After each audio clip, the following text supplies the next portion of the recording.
Keshod lion nature club rescue team મકર સંક્રાંતિના દિવસે કરુણા અભિયાન અંતર્ગત નાની ઘસારી ગામેથી ફોન આવતા કૂવામાં પડી ગયેલા મોરને બહાર કાઢવા ગઈ હતી। ટીમનો એક સભ્ય કૂવામાં ઉતરતા મોર મળી આવ્યો ન હતો, પરંતુ બિલાડીને બહાર કાઢી બચાવવામાં સફળતા મળી હતી। આથી શેડ્યુલ 1માં ગણાતા મોરનું રેસ્ક્યુ કરવા ગયેલી ટીમને મોરની જગ્યાએ બિલાડીને બચાવી લેતા એક જીવ બચાવ્યાની ખુશી વ્યક્ત કરી હતી।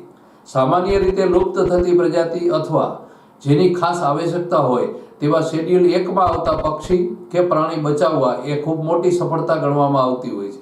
ત્યારે કેશોદ લાયન નેચર ક્લબની ટીમના 52 સભ્યો દર વર્ષની માફક આ વર્ષે પણ ઉત્તરાયણના દિવસે સરકારના કરુણ અભિયાન અંતર્ગત પતંગના દોરાથી પક્ષીઓ બચાવવા ખાસ મુહિમમાં જોડાયા હતા। તેમની સાથે સ્થાનિક 3 પ્રાઇવેટ એમ્બ્યુલન્સ અને 4 ડોક્ટરની ટીમ પણ જોડાઈ હતી। ઉત્તરાયણ દિવસ દરમિયાન પતંગના દોરાથી ઈજાગ્રસ્ત 26 પક્ષીઓ બચાવી લેવામાં આવ્યા હતા, જ્યારે એક પક્ષીનું મોત નીપજ્યું હતું।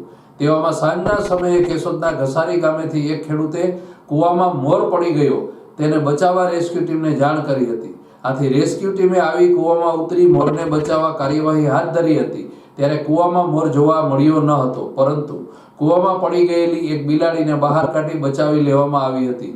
તેવા સમયે મોરને કૂવામાં પડતા જોનાર ખેડૂતે બિલાડીથી બચવા પડેલા મોર કૂવામાં પડ્યો હોય અને તેની પાછળ આવતી બિલાડી પણ કૂવામાં પડી હોય, પાછળથી મોર કોઈની જાણ બહાર ઉડીને બહાર નીકળી ગયો હોય તેવું અનુમાન લગાવવામાં આવ્યું હતું। જે કંઈ પણ થયું તે સારું થયું તેમ માની મોર શેડ્યુલ 1 કેટેગરીનું પક્ષી હોય। રેસ્ક્યુ ટીમ થોડી જ મિનિટોમાં ઘટના સ્થળે પહોંચી હતી। બિલાડીને બચાવી લેવામાં આવતા ખેડૂતે રેસ્ક્યુ ટીમની સેવાની સરાહના કરી હતી। મારું નામ જયુ ગરેજા છે। અમે લાયન નેચર રેસ્ક્યુ ટીમથી કેશોદમાં સેવા આપીએ છીએ। આજરોજ અમે કરુણા અભિયાન અંતર્ગત સેવા કાર્યમાં હોય અમને આજે ઘસારીથી રેસ્ક્યુ કોલ મળેલ કે કૂવામાં એક મોર હોય, મોર શેડ્યુલ 1નું પક્ષી હોય।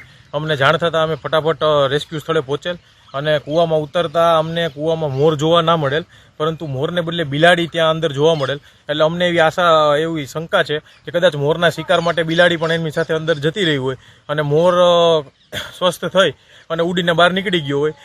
પરંતુ અમે અહીંયા આવ્યા છીએ તો અંદર કૂવામાંથી એક બિલાડીનું રેસ્ક્યુ કરીને અમે બિલાડીને એક જીવનદાન અર્પ્યું છે।